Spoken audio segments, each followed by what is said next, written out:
सत साहिब जय हो। बंदी छोड़ की बंदी छोड़ सतगुरु रामपाल जी महाराज की जय हो। बंदी छोड़ कबीर साहिब की जय हो। भगत भाइयों, ज्ञान अमृत एवं षड्यंत्र का विश्व पुस्तक प्राप्त करने के लिए 98 280 72 914 ओम प्रकाश दास, राजस्थान, श्री गंगानगर। भगत भाइयों, इस किताब में छुड़ानी, क्रोथा और बरवाला कांड कि पूरा का पूरा जजमेंट नकल है। भगत भाइयों, आपके कितने हजारों रुपए लगने से आप कोर्ट में नकल निकला सकते हैं, अन्यथा आपको बहुत ही ये सस्ते दाम पर पुस्तक मिल रही है। 98 280 72 914 पर पुस्तक लिंक और इसी पुस्तक का PDF प्राप्त करने के लिए ओम प्रकाश दास, राजस्थान, श्री गंगानगर।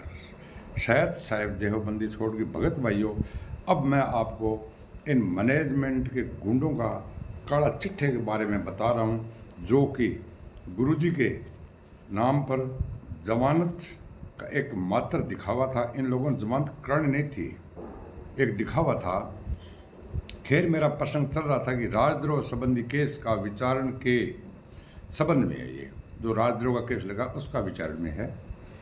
आपको बता देना चाहता हूं कि इस केस 428/2014 में संत रामपाल जी महाराज का नियमित जमानत के लिए केवल एक बार मैनेजमेंट ने जिला व सत्र न्यायालय हिसार के कोर्ट में अर्जी सन 2016 में लगवाया था। कब? 2016 में फर्स्ट बार इन लोगों ने आवेदन किया था, जिसका नियमित जमानत आवेदन नंबर 0000265 सन 2016 है।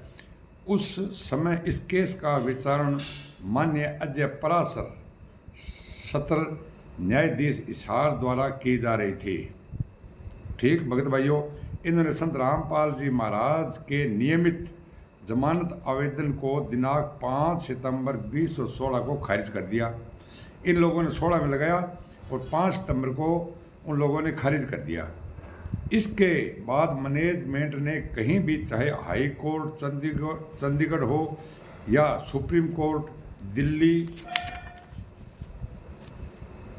दिल्ली हो, गुरुजी के जमानत खारिज आदेश दिनांक 5/9/2016 के खिलाफ अपील आवेदन वास्ते नियमित जमानत के लिए दाखिल नहीं किया। इन मैनेजमेंट के गुंडों ने, जब इनको पता लग गया कि 5/9 को ये जमानत खारिज हो गई है, संत रामपाल जी महाराज को सजा होगी, इन लोगों ने क्या काम किया, आंखें बंद कर ली और भक्तों को लूटने में लग गया।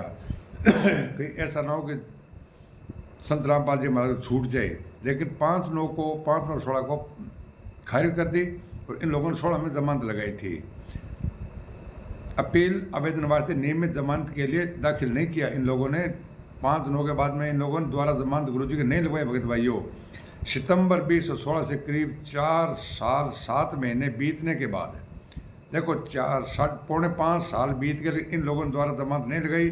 सिर्फ इन्हें काम क्या था, जोत का पैसा, पाठ का पैसा, रमेणी का पैसा और 10 अंश का पैसा देते रहो। जमानत से अपने क्या मतलब है? गुरुजी चाहे कहीं रहो, चाहे अंदर रहो, चाहे बाहर रहो। इन लोगों ने 5.5 साल तक भगत भाइयों जमानत नहीं लगाई दोबारा। 4 वर्ष 7 माह के बीतने के बाद RSS मैनेजमेंट ने भक्तों में उभरते रोष विरोध को देखकर गुरुजी की नियमित जमानत आवेदन खारिज आदेश, क्यों भक्तों को पता लग गया कि न कोई पेशी हो रही, न कोई बात क्या कर रहे हैं। इन लोगों ने आगे से आगे तारीख ले रहे थे बातें, इन लोगों को कोई मतलब नहीं था। गुरुजी इनको छुटाना ही नहीं था ना, कि इन लोगों ने षड्यंत्र के तहत भगत भाइयों फंसाया था। भगत भाइयों, जमानत आवेदन खारिज आदेश दिनांक 5/9/16 के खिलाफ चंडीगढ़ हाई कोर्ट में 23/4/21 को, अब सुन लो भगत भाइयों, 5/9/16 को तो खारिजवार इन लोगों ने दोबारा कब लगाई, जब भक्तों में आक्रोश गुस्सा हो गया कि आप जमानत क्यों नहीं लगा रहे। जब 23/4/2021 को नियमित जमानत के लिए अपील दायर किया दोबारा 21 में। देखो भक्तों, 5 साल बाद में, जिसका नंबर 15/399 सन 2021 है, जिसमें सुनवाई के लिए आज तक लंबित चला आ रहा है। ये भगत भाइयों आगे से आगे तारीख लेते थे और जो भक्तों को बुलाते थे उनको स्टेशन पर बिठा करके और वापस शाम को भेज देते थे। इन लोगों ने कोर्ट के अंदर एक भी वकील नहीं बनाया, जो 13 वकील बनाए थे वो सब महेंद्र भगोड़ा के बचाने के लिए पक्ष में थे, न कि गुरुजी संत रामपाल जी महाराज के जमानत करवाने के लिए थे, जिसमें सुनवाई के लिए आज तक लंबित चला आ रहा है। जबकि इन लोगों ने 21 में द्वारा मतलब क्या है ये लगाया वकालतनामा, उसके बाद में आज तक इन लोगों ने कोर्ट के अंदर जाके और गुरुजी का कोई किसी वकील ने केस नहीं लड़ा। न्यायालय ने सरकार से इस मामले में संत रामपाल जी का कस्टडी में रहने की अवधि के संबंध में प्रतिवेदन मांगा था। बोला भाई आज तक भाई आप लोग मतलब वकील के थ्रू संत रामपाल जी महाराज केस तारीख पर क्यों नहीं लड़ रहे हो। सरकार की तरफ से जेल हिसार ने अपना कस्टडी रिपोर्ट इस मामले में बहुत पूर्व से दे चुका है। भी कई बार इन मैनेजमेंट गुंडों को कह चुका है कि आप तारीख पर क्यों नहीं आते, संत रामपाल जी महाराज केस क्यों नहीं लड़ रहे, जबकि ये लोग क्या बोलते थे कि हमारे को तारीख चाहिए, बहुत पूर्व दे चुका है। किंतु आरएसएस मैनेजमेंट के द्वारा इंगेज किए गए अधिवक्ताओं ने आरएसएस मैनेजमेंट के इशारों पर गुरुजी के नियमित जमानत के लिए बहस नहीं कर रहे थे। इनके वकील कोर्ट में जाकर कभी भी बहस नहीं कर रहे थे, सिर्फ तारीख ही ले रहे थे। भगत भाइयों, जैसे रामचंद्र दास ने कहा जूता उठाओ, जूता के बगैर ये काम नहीं चलेगा, जूता इनके मारने ही पड़ेंगे भैया। और तिथि पर तिथि, तारीख पर तारीख लेकर टाइम पास कर रहे हैं और भक्तों के बीच मैनेजमेंट भ्रम फैलाते रहते हैं कि कोर्ट सुनवाई नहीं कर रहा है, समय को टालते जा रहा है। जनता में भ्रम क्या फैला रहा है कि ये कोर्ट सुनवाई नहीं कर रहा है, ये जबरदस्ती तारीख दे रहा है, जबकि वास्तविकता है कि कोर्ट समय को नहीं टाल रहा, बल्कि खुद गुरुजी का अधिवक्ता आरएसएस मैनेजमेंट के गुंडों के इशारे पर समय टालते जा रहा है।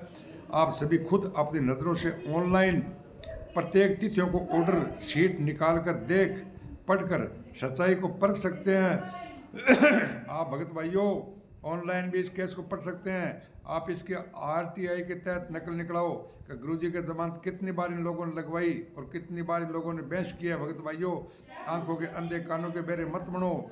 वैसे एक आदेश दिनांक 16/1/23 का प्रति को मैं यहाँ आपकी संतुष्टि के लिए रख रहा हूँ, क्योंकि सभी तिथियों का आदेश इस किताब में रखना संभव नहीं है। भगत भाइयों, यह है ज्ञान अमृत षड्यंत्र का विष पुस्तक, इसका पेज नंबर 133 और 134 है। भगत भाइयों, इसकी जो मैं बता रहा हूँ ना, जो फाइल, उसकी ये अंग्रेजी में ट्रांसलेशन की हुई। भगत भाइयों, आप इसको देख सकते हो, आप भी निकला सकते हो। भगत भाइयों, कोर्ट की नकल है। भगत भाइयों, कोर्ट की नकल है। तो भगत भाइयों, इन मैनेजमेंट के गुंडों का साथ छोड़ दो और ज्ञान अमृत एवं षड्यंत्र का इस पुस्तक पढ़ो।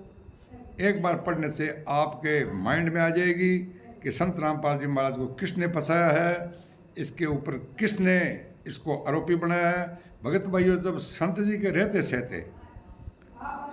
रहते सहते आश्रम में एक स्त्री से इन लोगों ने नामदान शुरू करवा दिया, तो भगत भाई अब ये क्या नहीं करवा सकते हैं।